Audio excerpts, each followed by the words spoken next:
মানে আপনার জমিনটা পুরো একদম শুকনা কাঠ হয়ে আছে, হয়তো ফাইটেও গেছে মাঝে মাঝে না? হ্যাঁ, কথাটা তুমি ঠিকই বলছো। তোমার ভাই অনেক দিন যাবত বাড়িতে নাই। হ্যাঁ। তো তোমার কথায় রাজি হব। আচ্ছা যাক, হয়েই যাই, তোমার কথায় রাজি। তুমি একটু শান্তি পেলে, আমি একটু শান্তি পেলাম, এটাই তো কথা। এই তো এই তো এতক্ষণে লাইনে আসছেন। আপনার আজকে আমি এমন ভাবে আদর করুম। উফ, এতদিন 10 বছর ধরে অপেক্ষা করে আছি আমি। কাঁদলেন তো কেডাইডা ভাবি, হুম। আপনার শরীরে এত সুন্দর গান বুঝছেন, এই গানে না একদম পাগল করে দিছে আমারে। তাই? আর তাই তো আজকে আমি আসলাম আপনারে আমার কাছে পাওয়ার জন্য। কতদিন ধরে অপেক্ষা করতেছি তা জানেন? তাই? তা তো আপনি জানেন না। শুনেন, হুম। এখন এত কথা বললেন না। যে কাজটা আমার প্রয়োজন, তাই সেই আপনারও কাজ। প্রয়োজন, হুম। সেই কাজটাই আগে করে নিন। তাহলে শুয়ে পড়েন না। তুমি আসো।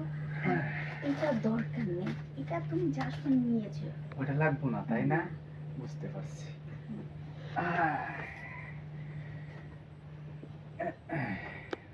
খুব সুন্দর। অন্য আরো সুন্দর। ভাবি, হুম। মনে চাইতেছে কি জানেন, আপনার এই জায়গাটার ভিতরে না একটা চুম্মা দিতে, তাই দিয়ে দিলাম। তাই? হুম। তুমিও তো অনেক সুন্দর। আর তার চাইতে বড় কথা, হুম। আপনার আপেল দুইটা না একদম সাইজ মতো আছে। কামড় দিলে না একদম রসে ভরে যাবে মুখ। তাই? হুম। কামড় দিয়ে দেখো না। হ্যাঁ, সেজন্য তো আইলাম। কামড় দিব না মানে, কামড় আগে দিব, তারপর নিচে গিয়ে কাজ করব। আগে কামড়টা দিই, তারপর না।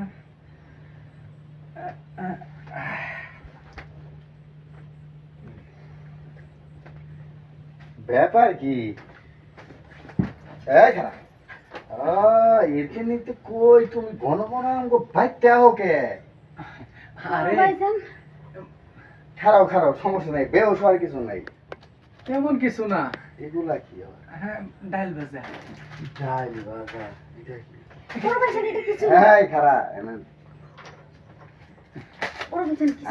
আরে দেও দেখি বোমা, সমস্যা নাই। আরে আমি তো এনে মানে লড়বি না, লড়াচড়া করবি তো মার খাবি। আচ্ছা। ও হিরো কন্ডম নিয়ে আইছস?